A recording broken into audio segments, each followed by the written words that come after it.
Tim Napak Tilas akan mencoba menelusuri jejak situs tersebut. Simak liputannya hanya di channel Napak Tilas. Jangan lupa like, komen, share, dan subscribe.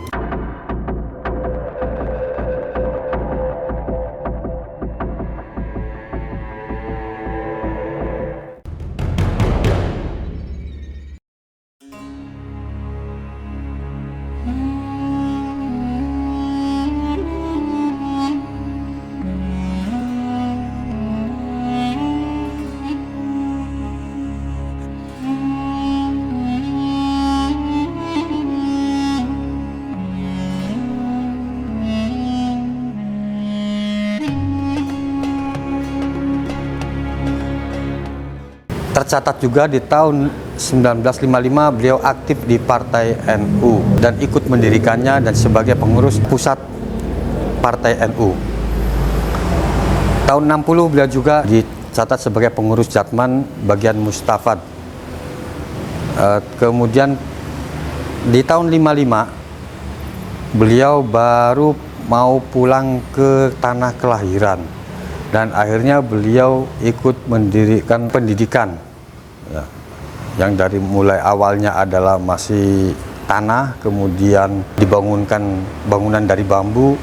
Di tahun 64 akhirnya Abah mendirikan secara permanen dari batu bata. Di situ tercatat sebagai Madrasah Ibtidaiyah Nahdlatul Ulama atau MINU.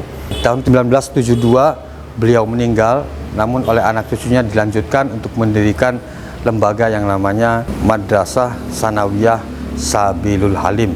Pada waktu itu tetap mengatasnamakan NU, tapi karena ada tekanan dari Orde Baru pada zamannya, akhirnya diganti nama NU tersebut menjadi Sabilul Halim.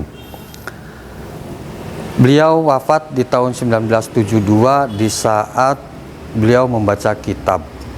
Ada yang meriwayatkan kitabnya adalah kitab I'anatul Thalibin, Babul Mayyit. Nah, ada yang mengatakan itu adalah kitabnya kitab Ihya Ulumuddin. Tepat pada pagi hari, kebetulan kakak saya yang membangunkan. Biasanya anak kecil itu minta uang. Nah, saat minta uang itu kakak saya membangunkan, ternyata tidak bangun-bangun. Dan dari situ ternyata Abah Halim wafat, insya Allah dalam keadaan husnul khotimah. Kalau tidak salah ada yang mengatakan waktu itu yang mengimami jenazah beliau adalah Kiai Sanusi.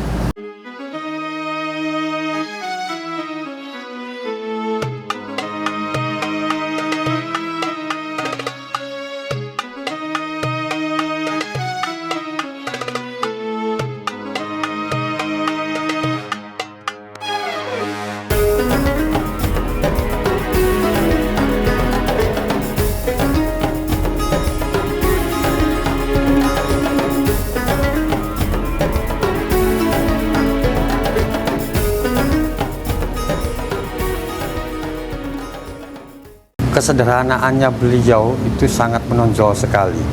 Ini pernah dilontarkan oleh Kiai Haji Abdullah Fakih Langitan.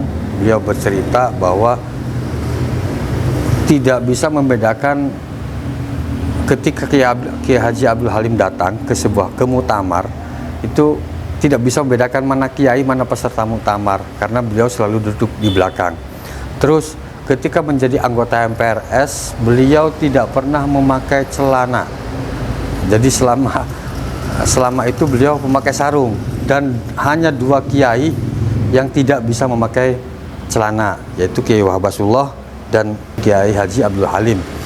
Beliau sangat sabar, jadi tidak pernah marah sama anak cucunya, tidak pernah marah. Nah, terus beliau juga loyal, dermawan. Jadi kalau misalkan nginep di hotel, karena waktu itu tugas sebagai MPRS, beliau dikasih pesangon untuk untuk membeli tiket hotel.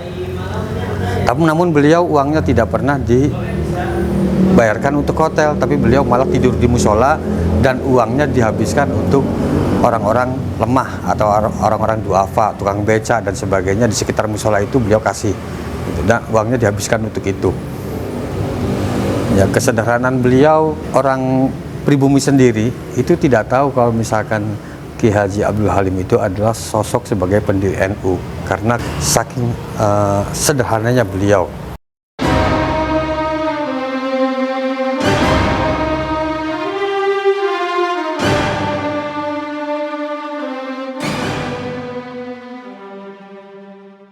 Ini adalah makam utama yang sering diziarahi, yaitu makam Ki Haji Abdul Halim bin Kedung Wangsagama, lahir Leimunding 0206-1898, wafat Leimunding 1106-1972.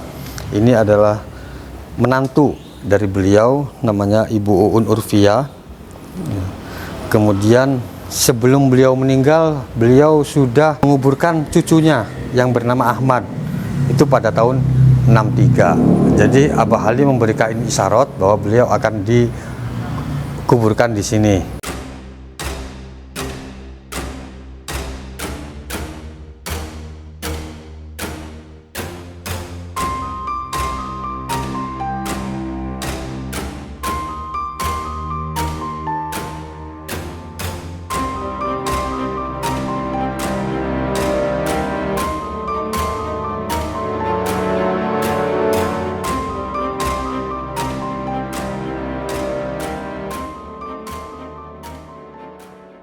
Istri-istri beliau yang pertama adalah Ibu Nyai Mahmudah, memiliki 8 anak.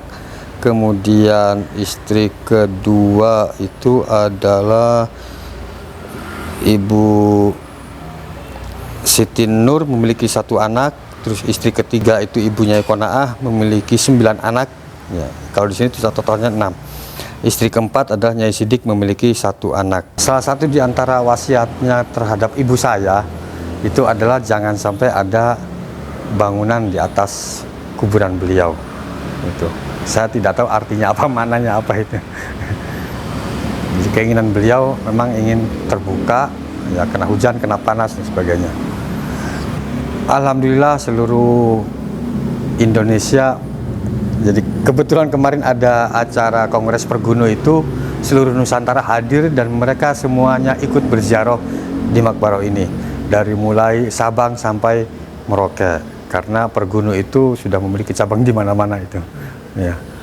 Nah, terus kalau hariannya, ya ada yang dari Riau, ada dari Lamongan, kemudian Lamongan Jawa Timur, kemudian dari Nusa Tenggara Barat juga pernah, kemudian dari Lampung, kemudian dari untuk kalau wilayah sekitar, hal yang umum Jawa Tengah dan Jawa Timur itu banyak sekali. Demak, Kudus, Rembang. Untuk rutinannya biasanya setiap malam kita hanya membaca Waqiah, kemudian ada Dalailul Khairat, kemudian juga dalam mingguannya kita melakukan kajian karya Ibnu Athaillah di malam Jumat. Saya rasa memang sudah sepatutnya, meskipun beliau sendiri sebenarnya tidak berkenan. Beliau sendiri tidak berkenan karena apalah artinya sebuah pangkat dunia. Tapi kami ini anak cucunya sangat ingin menghargai beliau, ya perjuangan beliau.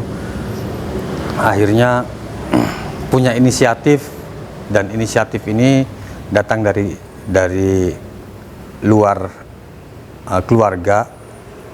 Keterlibatannya Bupati Majalengka, Gubernur Jawa Barat untuk mendorong menjadikan beliau sebagai pahlawan nasional. Dan kebetulan di Majalengka itu ada 3 nama, 3 tokoh besar dan semuanya tokoh nasional. Ada Ki Haji Abdul Halim Baribis, ada Ki Haji Abdul Asromo, dan ada Ki Haji Abdul Halim Leuwimunding. Ya, untuk membedakannya, Ki Haji Abdul Halim Leuwimunding itu diawali dengan CH. Untuk ejaan membedakan mana antara H dan H. Harapan kedepannya saya kira kita sebagai generasi milenial atau generasi setelah generasi penerusnya agar selalu memacu dan mengikuti jejak-jejak beliau baik dalam perjuangan untuk umat ya, karena beliau sendiri kadang-kadang keluarga itu ditinggalkan dan lebih mengutamakan kepentingan negara, bangsa gitu, dan umat mestinya.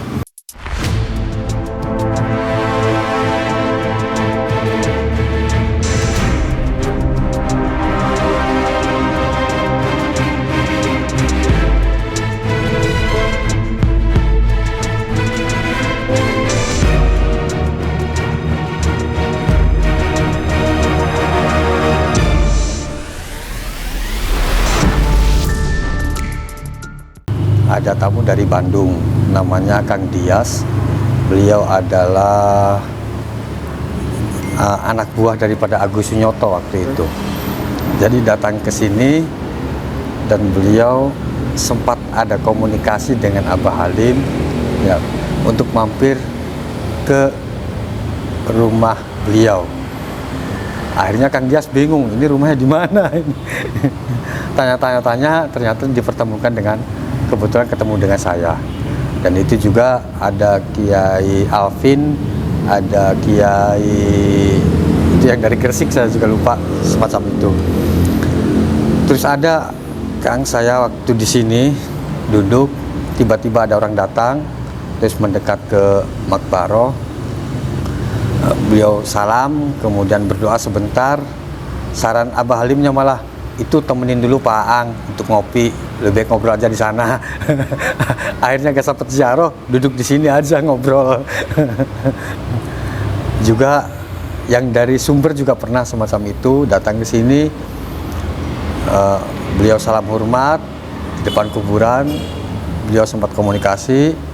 Dari situ, ya udah kamu temenin aja Pak Aang di depan. Akhirnya suruh kesini ngopi dulu.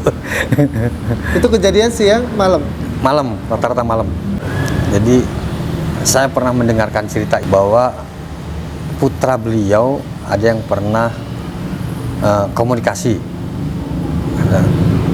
Di saat itu Abah berdua dengan seseorang yang memakai jubah itu. Terus ditanya oleh kiai tersebut, Abah itu yang di pinggir siapa? Oh ini guru saya. Nah, siapa itu? Itu namanya Imam Ghazali. Semoga cerita ini benar. Oke sahabat Napak Tilas, sebagai rasa kepedulian kami terhadap budaya dan tradisi, saya akan memberikan kenang-kenangan nih buat Alhamdulillah. Ikat Kepala Nusantara. Ditampi ya Pak ya? Ditampi. Ya. Ya. Terima kasih Kang Nana. Oke sahabat Napak Tilas, cukup sekian ya liputan kali ini di Makbaro Kiai Haji Abdul Halim, tepatnya di Desa Leumuding, Kecamatan Leumuding, Kabupaten Majalengka. Sampai ketemu di liputan selanjutnya. Hatur nuhun Pak Ustaz. Sama-sama.